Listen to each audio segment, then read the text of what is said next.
Rike was already 8 years old, and in her opinion, far too old for stuffed animals. After all, she was in 2nd grade. Besides, her friend Kati always said that only babies need a plushie to fall asleep.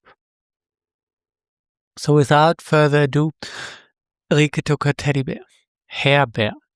He had spent every single night with her. And until now, she hadn't been able to fall asleep without him.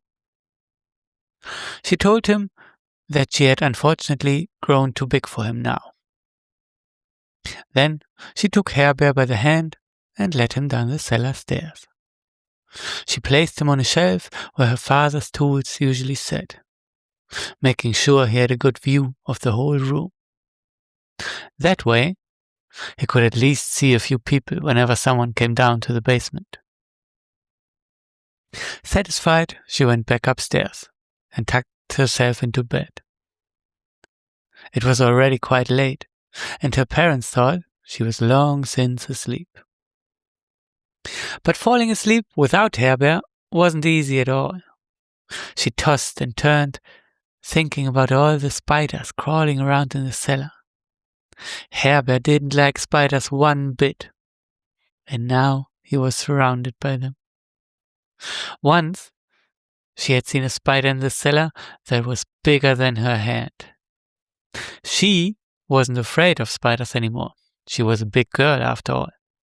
But Hair Bear was terrified and never wanted to go into the basement again. "How mean of me to pick a spot like that for him," she whispered. Slowly, she crept back down the stairs, hoping her parents wouldn't notice that she was still awake.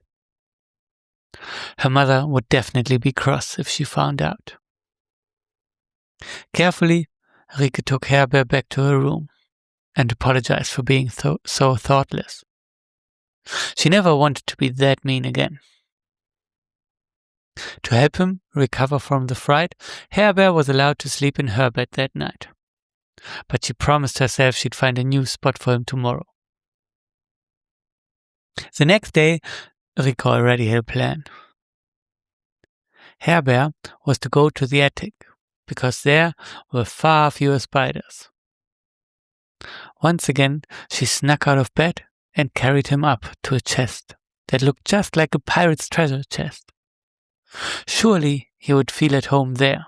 Hair Bear loved pirates. But when she got back to her bed, she started tossing and turning again.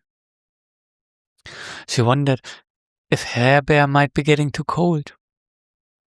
There was no heater in the attic, and Hair Bear wasn't wearing any winter clothes.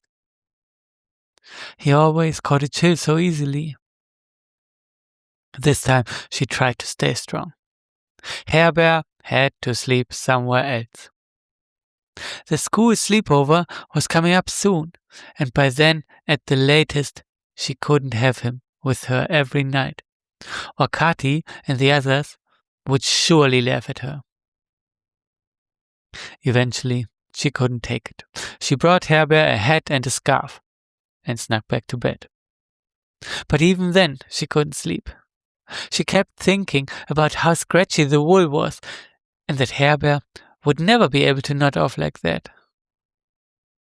After a lot of back and forth, she finally brought Hair Bear back to her room again. She decided that tomorrow, Hair Bear would sleep in the living room cupboard, right under the candy drawer. Her parents thought they were clever putting it out of reach, but that's what chairs were for. The next evening, her mother read her a bedtime story. It was her favorite one, about a pirate captain who was always getting his hook hand stuck in things. Rike loved this story and almost knew the words by heart. "This is my last chance," she thought, vowing to move Hair Bear as soon as she heard her mother go to her own bedroom. But things turned out differently. Rike fell asleep right in the middle of the story. The following day was the day of the school sleepover party, and Rike was worried. She hadn't managed to find a good spot for Hair Bear, and leaving him in the living room cupboard now felt too dangerous. What if she thought of another problem, and Hair Bear ended up being unhappy there? So she decided to hide Hair Bear deep inside her backpack, packed tight under all her other gear. That way he could be close by, but still nobody would notice that he was there. The party before bedtime was huge fun. They made popcorn, watched a movie on a big screen in the gym, and when it was time for everyone to get their sleeping bags ready, she noticed something strange. Almost all the other children had brought a small stuffed animal. But when she mentioned this to Kati just laughed overconfidently. "What a bunch of babies!" she shouted. Rike kept Hair Bear hidden deep in her bag. Perhaps that was why she found it so hard to fall asleep.